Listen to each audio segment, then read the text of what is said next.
तिलक। स्वतंत्रता संग्राम के दिग्गजों में लोकमान्य बाल गंगाधर तिलक का नाम उनके सर्वोच्च साहस, बलिदान, निस्वार्थता और स्वतंत्रता आंदोलन के महानायक के रूप में सामने आता है। बाल गंगाधर तिलक ने अपनी स्कूली पढ़ाई और स्नातक करने के बाद अपना पूरा समय सामाजिक सेवा और राजनीतिक समस्याओं को दूर करने में लगा दिया। वह अंग्रेजों द्वारा शुरू की गई शिक्षा प्रणाली में सुधार करना चाहते थे और उन्होंने महाराष्ट्र में शिक्षा के प्रसार के लिए एक समाज की शुरुआत की। लेकिन उनका बेचैन मन एक क्षेत्र तक सीमित नहीं रह सका।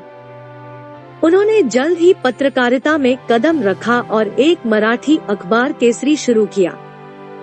उन्होंने भारतीय समाज में सुधार के लिए जोश के साथ लिखा। छुआछूत की समस्या पर उन्होंने लिखा कि मैं भगवान को भी नहीं पहचान पाऊंगा यदि उन्होंने कहा कि छुआछूत उनके द्वारा बनाया गया कोई नियम है। सामाजिक सुधारों की वकालत करते हुए उन्होंने लोगों का ध्यान राजनीतिक समस्या ब्रिटिश शासन से भारत की मुक्ति की ओर दिलाया। उन्होंने केसरी में लेख लिखना शुरू किया, जिसमें प्रत्येक भारतीय के स्वतंत्र होने के जन्म के अधिकार पर जोर दिया गया। यह उन दिनों प्रचारित किया जाने वाला एक क्रांतिकारी सिद्धांत था। इसने उन्हें साम्राज्य के साथ संघर्ष में ला दिया और उन्हें 1897 में राजद्रोह के आरोप में दोषी ठहराया गया। हालांकि उनका दृढ़ विश्वास उनके लिए एक आशीर्वाद साबित हुआ और बाद में लोकमान्य तिलक एक प्रांतीय नेता से राष्ट्रीय नेता बन गए। 1889 में, जिस वर्ष जवाहरलाल नेहरू का जन्म हुआ था, तिलक ने सर विलियम वेडरबर्न की अध्यक्षता में भारतीय राष्ट्रीय कांग्रेस के बॉम्बे सत्र में भाग लिया। तिलक तब 33 वर्ष के थे। दो अन्य युवा कांग्रेसी जो उनके समकालीन बनने वाले थे, भी पहली बार कांग्रेस के मंच पर दिखाई दिए। लाला लाजपत राय 34 वर्ष और गोपाल कृष्ण गोखले 33 वर्ष के थे। 1885 में कांग्रेस में नरमपंथियों का वर्चस्व था, जो न्याय और निष्पक्षता की ब्रिटिश भावना में विश्वास रखते थे और आंदोलन के संवैधानिक और वैध तरीकों में विश्वास करते थे। हालांकि बाद में लॉर्ड कर्जन के बंगाल राज्य के विभाजन के निर्णय के साथ यह बदल गया। भारत के युवा उग्रवादी राजनीति और सीधी कार्रवाई की ओर बढ़े। बिपिन चंद्र पाल और लाला लाजपत राय के साथ तिलक ने अंग्रेजों के खिलाफ मोहभंग के अवसर को जब्त कर लिया और नरमपंथियों की राजनीतिक भिक्षावृत्ति की निंदा की। अरबिंदो घोष के साथ बालपाल लाल की तिकड़ी चरमपंथी के रूप में लोकप्रिय हो गई, हालांकि वे खुद को राष्ट्रवादी कहना पसंद करते थे।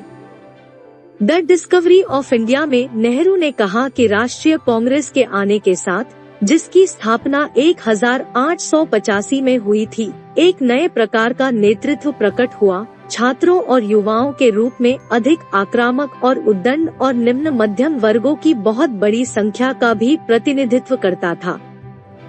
बंगाल के विभाजन के खिलाफ शक्तिशाली आंदोलन ने इस प्रकार के कई सक्षम और आक्रामक नेताओं को वहां खड़ा कर दिया था, लेकिन नए युग का असली प्रतीक महाराष्ट्र के बाल गंगाधर तिलक थे।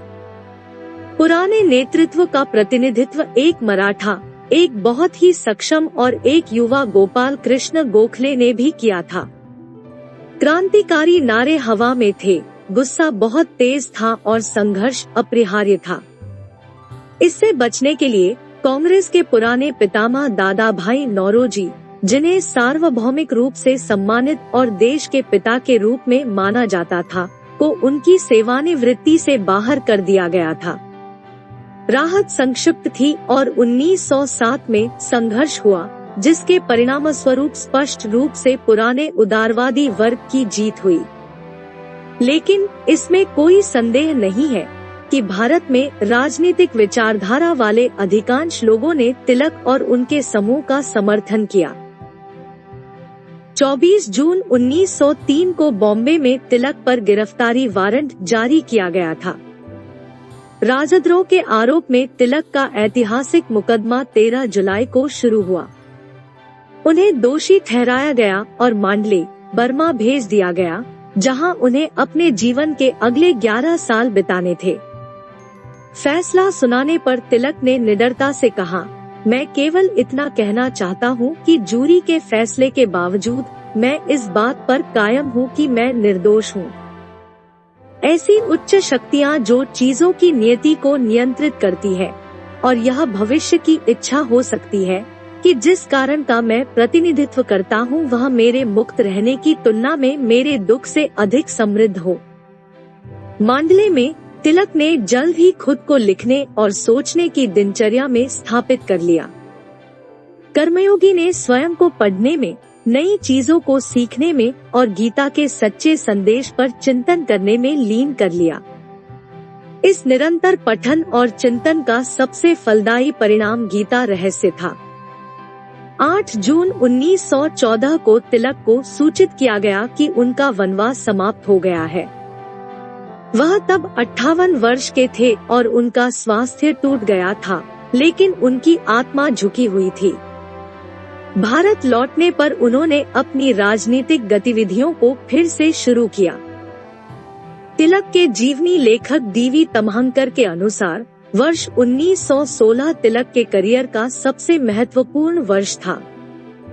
वर्ष के प्रारंभिक भाग में होम रूल लीग की नींव, इसकी अभूतपूर्व सफलता, तिलक के 61वें जन्मदिन पर सार्वजनिक पर्स की प्रस्तुति और लखनऊ कांग्रेस के अंतिम राजद्रोह में उनकी कानूनी जीत देखी गई, जो न केवल देश के चरमोत्कर्ष का प्रतीक है, तिलक का जीवन, लेकिन शायद कांग्रेस के इतिहास का भी। तिलक, जो पहले राजनीति में अकर्मण्यता के लिए ख्याति प्राप्त कर चुके थे, अब एक रचनात्मक और सुलह करने वाले राजनेता की भूमिका में दिखाई देते हैं। उग्र भाषणों और निंदा के दिन समाप्त हो गए हैं। समझौता और उत्तरदायी सहयोग का एक नया चरण शुरू होता है। उन्हें लखनऊ कांग्रेस में अपने सर्वश्रेष्ठ रूप में देखा जाता है, जो भारत के राजनीतिक विकास में एक निश्चित चरण का प्रतीक है। तिलक की प्रेरणा से स्वराज की संयुक्त मांग उठी। पहला अवसर जब मुस्लिम और हिंदू, नरमपंथी और उग्रवादी, पारसी और अन्य लोगों ने महत्वपूर्ण सुधारों की मांग के लिए एक स्वर में बात की। तिलक हिंदू मुस्लिम एकता के मसीहा बनकर होम रूल लीग का गठन तिलक के राजनीतिक जीवन की महत्वपूर्ण उपलब्धि थी। उन्होंने लोगों की राजनीतिक आकांक्षाओं को ठोस आकार देने के लिए 35 वर्षों तक काम किया था, जो बड़े पैमाने पर अपने स्वयं के प्रयासों और कष्टों से प्रेरित और बनाए रखा था, और उनके श्रम ने आखिरकार फल दिया। देश अब खुलकर बोल सकता था और बिना किसी डर के अपने जन्मसिद्ध अधिकार की मांग कर सकता था। लोग अपने अधिकारों के प्रति जागरूक हो गए थे। उनकी आकांक्षाओं ने एक निश्चित आकार ले लिया था, और उन्होंने महसूस किया कि एक विदेशी नौकरशाही को संशोधित नहीं किया जा सकता है, लेकिन इसे समाप्त किया जाना चाहिए। अब समय निश्चित रूप से आ गया था, तिलक ने कहा, देश के मामलों पर नियंत्रण की मांग करना। लेकिन अगर स्वराज की मांग को प्रभावी होना है, तो इसे एक शक्तिशाली और संगठित निकाय के माध्यम से किया जाना चाहिए। होम रूल लीग को वह निकाय होना था। इसकी स्थापना 28 अप्रैल 1916 को पुणे में मुख्यालय के साथ हुई थी। इसी तरह की होम रूल लीग की शुरुआत एनी बेसेंट, जो अगले वर्ष आईएनसी की पहली महिला अध्यक्ष बनी, ने मद्रास में अपने मुख्यालय के साथ की थी। दोनों होम रूल लीग एक दूसरे के पूरक थे। होम रूल आंदोलन ने भारत के स्वतंत्रता संग्राम में एक नए चरण की शुरुआत को चिन्हित किया। इसने देश के सामने स्वशासन की एक ठोस योजना रखी। नेहरू ने 28 जुलाई 1956 को संसद में लोकमान्य तिलक के चित्र का अनावरण करते हुए तिलक को अपनी शानदार श्रद्धांजलि का समापन किया। उन्होंने कहा कि तिलक के निकट संपर्क में आना मेरा सौभाग्य था। जब वह अपने करियर की ऊंचाई पर थे, मैं दूर देश में था, तब भी एक छात्र था। लेकिन वहाँ भी उनकी आवाज और उनकी कहानी हम तक पहुँची और हमारी कल्पना को हवा दी।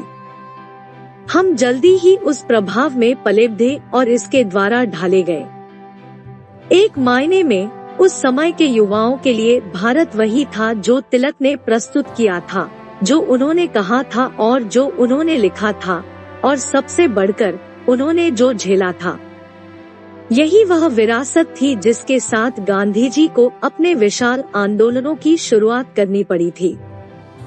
यदि लोकमान्य द्वारा भारतीय लोगों और भारत की कल्पना और भारत के युवाओं को ढाला नहीं गया होता, तो अगला कदम उठाना आसान नहीं होता। इस प्रकार इस ऐतिहासिक चित्रमाला में हम एक के बाद एक महान व्यक्ति को भाग्य और इतिहास के ऐसे कार्य करते हुए देख सकते हैं जो भारत की स्वतंत्रता की उपलब्धि का कारण बने हैं। हम यहाँ न केवल भारत की क्रांति के जनक इस महान व्यक्ति की तस्वीर का अनावरण करने के लिए मिलते हैं, बल्कि उन्हें याद करने और उनसे प्रेरित होने के लिए भी मिलते हैं। तिलक अपनी पीढ़ी के उन नेताओं में सबसे बड़े थे जिन्होंने गांधीवादी युग के परीक्षणों और विजयों के लिए राष्ट्र को तैयार किया।